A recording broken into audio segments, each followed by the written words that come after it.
All right, appreciate it, Ross. Good morning, everybody.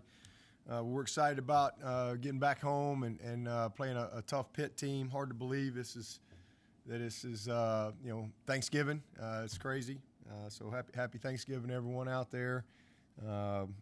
Unbelievable that we've the season has gone by. Seems really really fast, and especially for our seniors. So senior day for us, always a special day in our program, and really proud of this senior group. Amazing what they've been able to accomplish in their 4 and 5 years here. So, and I'm sure we'll have a couple juniors that will not be back as well. So, several guys playing their last game here at home, and excited for them. This senior class has a chance to be the first undefeated class ever here at Clemson. So, pretty unique opportunity for them. And then Military Appreciation Day, always a really, really special day here at Clemson. I don't think anybody does it better. We have a great military heritage here and a lot of, tradition when it comes to that. We have a ton of players whose families are involved or have been involved in the military. So just a great day, really looking forward to it. I know our crowd will be excited, 3:30 game, and, ready to see the Tigers play. But Pitt's a good football team. They were a lot of people had them ranked really high early in the season, and when you watch them, you see why. They're 5-4, but they easily are 7-2 team, 8-1 team. Had 2 one-point losses. One of them really, literally, just kind of a fluky deal. But they're first in the country in tackles for loss. They're second in the country in sacks. A fun team to watch on tape, to be honest with you, because they really play the game the way I think it should be played. Physical, tough, great effort, aggressiveness. That's how they play. And I think that's a reflection of Pat. Man, he does a great job with them and getting them ready. And I know we'll have our hands full with this group. Defensive line-wise, they're really, really good. This is 2 of the best defensive ends we'll see all year. Twitchy, quick guys inside, challenge you on the back 7. I mean, they're in your face, a lot of tight coverage. Always are going to have somebody. They're built to stop the run. They're always going to outnumber you. So you got to be creative with your run game, and you got to make plays. You got to make some competitive plays because otherwise you're gonna have a long day. But do a really good job, well coached, really understand their scheme. And like I said, they play with an effort that, as a coach, I got a lot of respect for. So offensively for them, everything starts with their quarterback. Pickett's a really good player. He's a veteran guy. He's savvy, really understands what they're doing. They're a very different Pitt team that came in here back in 16. They're 11 personnel, 10 personnel. They're throwing it all over the park, putting the ball in this quarterback's hands and running it just enough to keep you honest and make you have to defend the run. But they're throwing the football, throwing the ball down the field, deep posts, deep crossers, climb routes, a lot of quick game, a lot of screens built into it. But it all starts with this quarterback. He's a really good player. Really like his game a lot. He's a good runner. A lot of their biggest plays have come off of scrambles where he's extended plays. So, again, really, really impressed with him. And then probably the fastest team we've played from a tempo standpoint. I mean, you see some of these games that they played, guys are wide open because of their tempo and especially in some of their empty packages and things where teams aren't lined up properly. And guys get turned loose. But, we've got to do a great job from a communication standpoint defensively, get our tails lined up and get our cleats in the ground and be ready to go. Really good receivers, probably the deepest receiver group we've played. They had to back up in the slot last week. I think he had 15 catches or something. So number 3 is a great player. I know he didn't play last week, but big guys outside, throw a lot of back shoulder balls, deep shots, like I said, and present a lot of challenges. But we're excited about it. Looking forward to getting on the field and having a great senior day, great military appreciation day, and playing some Clemson football. With that, I'll take your questions. Dabo, it's Andrea Adelson with ESPN. You were on the ACC Coaches Coronavirus Subcommittee back in August. I'm just curious if there were concerns about a situation like what unfolded this past weekend, what happened based on the protocols that were put in place, and if there's anything that can be done to avoid another situation like this from happening. You have to take that up with the league. I know what the rules are. I know what they were. And I know we met the standard to play this past week, and we didn't play. So we've played we've played 8 games, so we haven't had any issues all year. And all of a sudden, what was supposed to cancel a game, changed on Saturday. So you have to ask somebody else other than me. All I can tell you is, what we talked about. Dabo, that being the case, this is Dennis Dodd from CBS Sports. That being the case, if you met the standard, what motivation would the Florida State administration have for what you say forfeiting the game? I have no idea. I mean, they said what they said, and we said what we said. We obviously don't agree. That's why it was that was why it was very clearly stated that the medical groups did not agree. And so I trust our medical people here. It's one thing not to agree. You've alleged that you basically said they wanted to forfeit the game. Could you go? No, I didn't say that. I didn't say they wanted to forfeit the game. Y'all don't listen. I didn't say they wanted to forfeit the game. I said it should be a forfeit. I didn't say they wanted to forfeit the game. Big difference. I said it should be a forfeit because we met the standard to play, and we even offered to play Saturday, Sunday, Monday. So in my opinion, we did everything we could. Our medical group was 1,000% on board with playing the game. So, and again, I felt like, I trust our people here. I have no reason not to. They've done an amazing job. So I didn't say I said it should be a forfeit. I didn't say they wanted to forfeit. Big difference. Hey, coaches.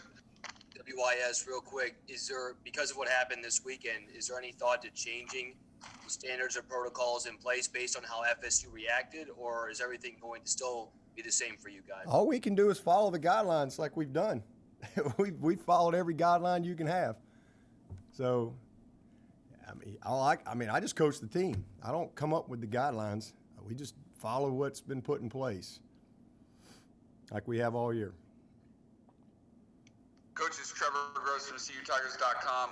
You only have a handful of players that were around 4 years ago, the last time you lost a home game on that last second field goal by Pitt. How much pride do y'all take in having the longest active home win streak, especially this season with less fans in home games? Makes it a little bit harder to use that home field advantage. Yeah, we honestly, we don't really spend a lot of time talking about. In fact, we hadn't talked about it once, all year as far as a home streak, whatever. We just take pride in when we're here. I mean, I think again, you have to, if you're going to be a great team, you got to be great from the inside out, and so you got to be a great home team before you become a great road team. And we just take a lot of pride anytime. We get the privilege of playing here at home, and it is different this year. I mean, it's it's not the same type of environment that we're accustomed to, but it's still been awesome. I mean, our fans have been great, done an awesome job, and we just take pride in winning, trying to find ways to win game, regardless of where we play. But certainly here at home, you want to do a great job in front of your home folks. Hey, Dabo, David with ESPN. It being senior day, this is obviously a unique season because the NCAA has said anybody who wants to continue playing this season won't count against them. Have you had those conversations with your guys who would otherwise in a normal year be reaching their senior year? And do you expect any of them to use that extra year of eligibility to return?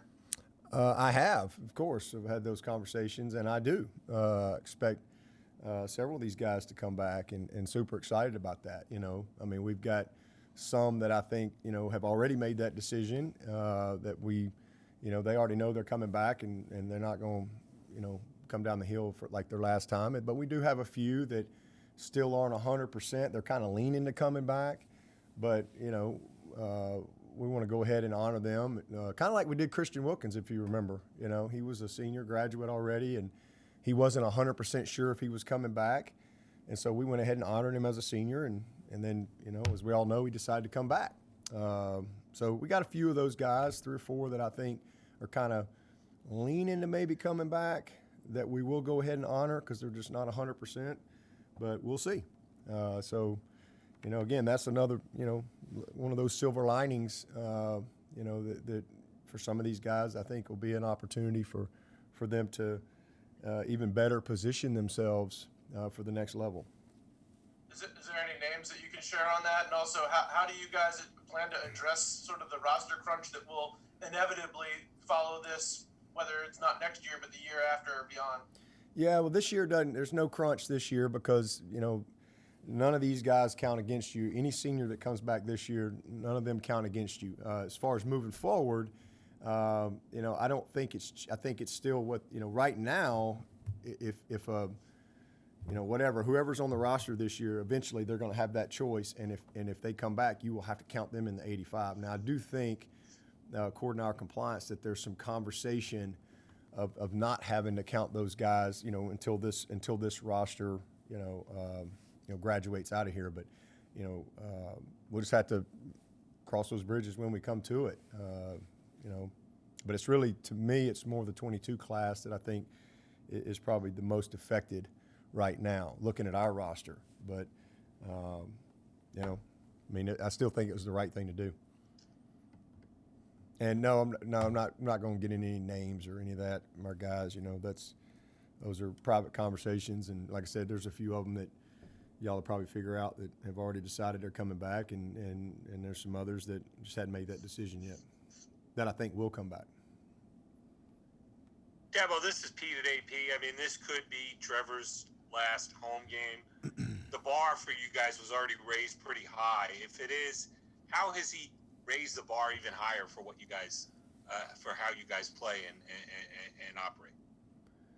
Well, I mean, he's just, Tosh Boyd was a great player here and left here with 32 wins, tied Rodney Williams, the winningest quarterback in school history, and laid a great foundation, as far as who we are offensively, explosive, dynamic quarterbacks, and certainly Deshaun, took us to that next level, and and then Trevor's come in and took us to our first undefeated season national championship. First 15-0 team, I should say. But so I mean, he's just done an awesome job of you want to feel like you made the place better, and he's done that. And so the standard is set by all those guys as far as their love of preparation, their work ethic, their character, their will to win, their leadership, their belief in love of Clemson, all those things. So, that's pretty much the standard that we expect, from that position. And, I'm really, really excited about the young guys we got on the roster and guys we're recruiting. Hey, Dabo, it's Josh from the Post-Courier. I know you're probably a little tired of the back and forth between you and Coach Norvell, but I was just wondering if you had any reaction to his comments from yesterday. I think he said that football coaches are not doctors. Just wonder if you had any reaction to that. I mean, we're not doctors. I'm not trying to be a doctor. I just listen to the doctors, So, listen, I'm not really worried much about what they say down there in Tallahassee. That's for sure. I've been in this league 18 years. I've been the head coach here 12. All right. They've had 3 head coaches in 4 years. So decisions that they make, I'm not going to worry about advice from Tallahassee. I trust the people here, and I trust our doctors 100%.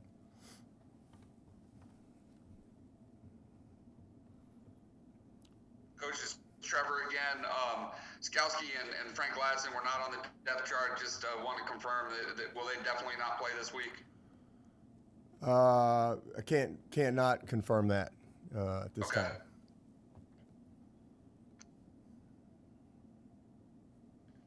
Dabo, Pete again. How about some of those defensive guys who've been missing? Do you expect to have some of them back this weekend? Who might be coming back? That's our hope. Yeah, we're as I said, last week we're trending in a good direction, and we're hopeful that we'll get some of those guys back. Who do you think might be coming back? Would Tyler Davis be coming back, you think? Mike Jones? Yeah, possible. Yeah, I think they're all, we've had some extended time off. So hopefully, we'll have a few of those guys back, but we'll see. They're all day to day. Coach Joe Borchio again, WIS. How would you describe just the mindset of this team right now after what just kind of transpired this past weekend and now turning the page? Just how would you describe them in practice and where their focus and approach and excitement is for this upcoming weekend? I mean, they're great. It's just what we do. I mean, they had a great practice last night, and they had a good day Sunday, just treatment and all those type of things. But really good Monday practice, and we'll have a great Tuesday practice today. I mean, they're just excited about playing football and looking forward to a great matchup with Pitt. These guys, I mean, it's easy to turn on the tape and have a lot of respect for this bunch that's coming in here. They're tough, physical, but yeah, I mean, there's what happened last weekend was last weekend. These guys have moved on. Y'all keep asking questions, and I know I don't have to answer them, but I want to make sure that we're accurate and truthful. Hey, Coach, it's David Hood with Tiger Net. Going back to the running game, Tony Elliott told us the time before last when we talked to him that maybe the offensive line issues were just more schematic and technical type things rather than guys not giving effort or it being a physical issue. Do you feel like this time off has allowed you to fix some of those issues, and do you expect a better effort out of them against a really tough Pitt defensive line this week? I think our guys' effort's been tremendous. I think they've been incredibly physical. Some of it is schematic. We've had some certainly not been perfect. There's been some things there that we could have had a little more if we'd have maybe executed a little better, fundamentally, technically, whatever. But a lot of people, a lot of our rushing yards, are not being counted because they're coming off RPOs, and people don't really understand that. They just celebrate a 17-yard pass completion and think it's a great play. Is really only a great play because of what they're giving us. People have sold out to stop the run, and why would you not? You got the best running back in the country in the backfield, and coming into the season, some unproven wideouts, and then you have a freshman quarterback for 2 games. I would think that you would want to challenge that. Well, we've been able to accept and answer that challenge, and I think that bodes well for us down the stretch here. But again, regardless, Pitt is a team that they're going to always have more than you can block. So, kind of unfair to hold offensive linemen accountable for unblocked guys standing in the box. So fortunately we can throw the football, and we've scored more points than any team ever in the first 8 games ever. So we every year it's different, just depending on style of play. And last year we were a little more balanced because of how people had to play us a little more balanced. But people have chosen to play us and challenge us to throw the football, and we've been able to do that. But a lot of our yards, I think we're 150 yards a game or something like that rushing right now. But if you took the RPO yards, it would be a lot higher. But those things are triggered based on what happens post snap. And I'm thankful we got quarterbacks that can make those decisions and give us a chance to be successful. So we've been explosive. We've, like I said, scored a ton of points. We're throwing the ball as well as anybody in the country, and we're doing it without some of our best players outside. So really proud of what we've been able to do from that aspect. But I do think the fact that we've been able to demonstrate that, that's going to help us schematically in some of the run game things down the stretch here. Dabo, Larry Williams with TigerIllustrated.com. The frequency of RPOs the last 2 games, was it about the same as usual with DJ in there? Oh, yeah. Yeah, absolutely. I mean, it's a massive plays with DJ, but for the same reasons. Again, that's just how we're built. We're not going to just, again, hand the ball off and run into unblocked guys. That's not real smart as a coach, and that's why you have these things. So the quarterback can run it. We can hand the ball off. We can pass it, or the quarterback could keep it and run it. There's a lot of these things that are built in, and these quarterbacks, Street does an awesome job schooling them up, and our guys, you don't really ever know where the ball's going to go until it's snapped. But absolutely, had a bunch of big plays. The touchdown, not a touchdown, was an RPO to Cornell in overtime. I mean, that wasn't a pass call. That was could turn into a pass, and that's what happened. So, just again, that's football today. It's basically option football. A lot of things can happen post snap. That's why you got to have a really schooled up quarterback, and you got to be good at everywhere. I think you have to be able to throw the football, to be honest with you, to win today. I don't think you can win if you can't throw the football, not at the highest level. I don't think, to me, I'd be much more concerned if we couldn't throw the ball. We'll be just fine. Again, you can stop the run. But you got to be committed to that, and you expose yourself in other areas. So, we've seen a lot of teams committed to stopping the run against us, as they should. I'd do the same thing. And fortunately, we've been able to win some matchups. And, Amari's had a great year. Cornell's had an awesome year. We've had, tight ends that have had great years. We've gotten the ball to the, we're not allowing people to take Travis Etienne. He's averaging more yards than he's ever averaged in his career. Averaging 140 yards a game, leads the ACC. And so, we're not allowing people to take him out of the game. If they're, we're gonna make sure we take advantage of the matchups, and we've done that all year long. Travis is, as I said last week, he's one of 4 guys in the last 20 years to do what he's done, rushing and receiving. The last guy to do it is Saquon Barkley. So he's had an amazing year. We've just had to do it a little differently, and that's okay. Name of the game is points, and again, we've scored a bunch of points, and hopefully we can continue to do that.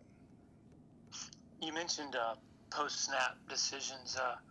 How hard is it with people, doing so much to stop Travis, to see those things like at the last sort of instant and be able to get the ball out, out on the perimeter when the numbers dictate that? And I don't think it's that hard if you got good players, and we got good players, and this is what they've done. This is what happens in high school. This is what these kids have done, and it's what you're seeing at the NFL level now. The same thing. It's all trickled up these days. So I think if you're schooled up and you're well coached and you're skilled enough, it's you have to have experience and confidence in doing it, but if your eyes are on, you have to be very disciplined with your eyes, pre-snap and post-snap. But I don't think it's very hard for a guy like Trevor Lawrence or DJ. Those guys have, Streeter, like I said, has done an awesome job. They're well schooled. They're well prepared. They don't get fooled very often.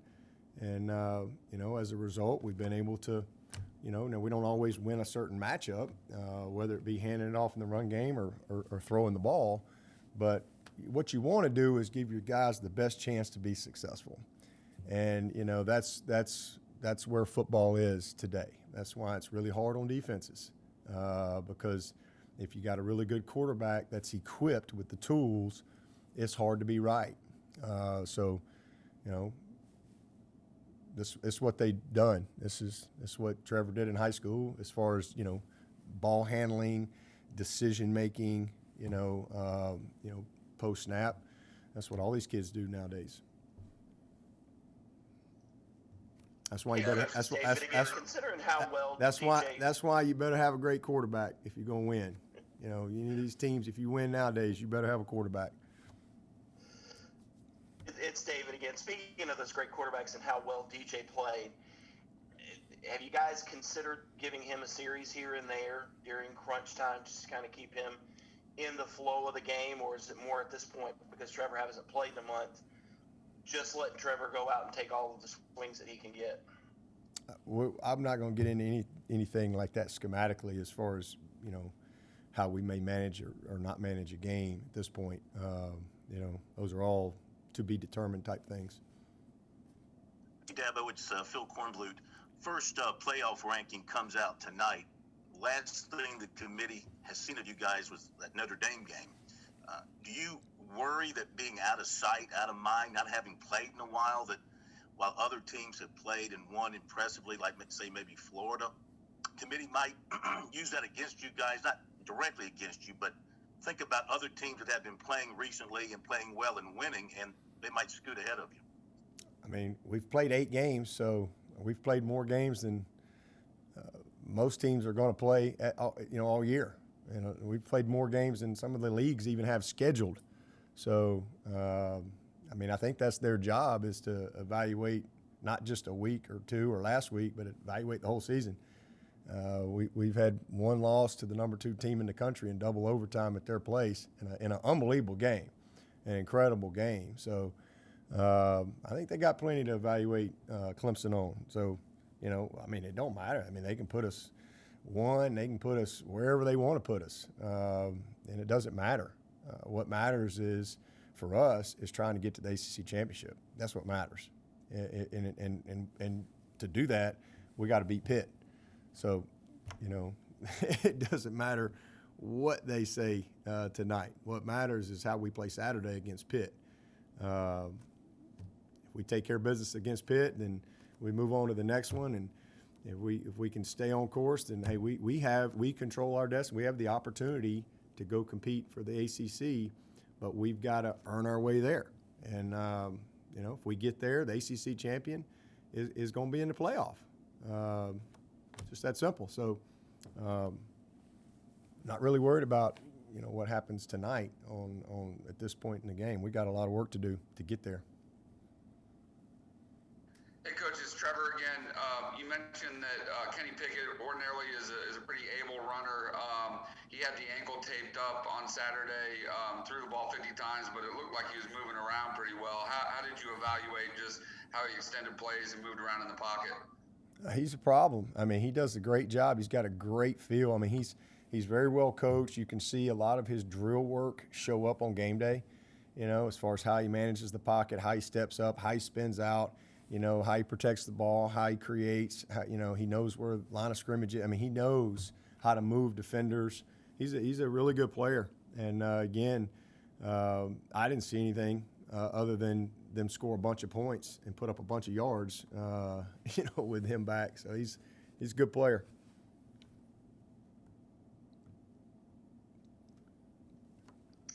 It's David again. I have to ask, defensive players were saying that right after they got the news down in Tallahassee, Brent Venables already had them working on Pitt and watching film of Pitt, and they loved it. Is that, to you, part of that windshield mentality that this program has now? That yeah, as soon as that came out.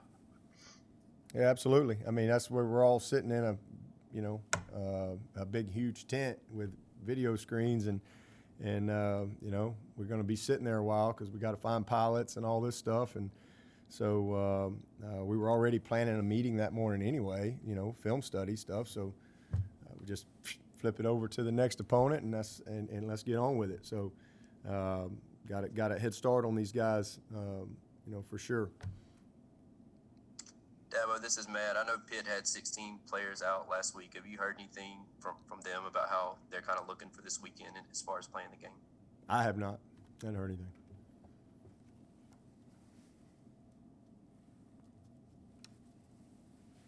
And I know Dan said there was a meeting scheduled for sometime this week with Florida State and the ACC to try to make up the game. Do you know if that has taken place or when that might be coming? I have no idea. Yeah, that's in the windshield. That's in the rearview mirror. I'm focused on Tuesday practice today in Pitt. That's all. Dan can handle all that stuff.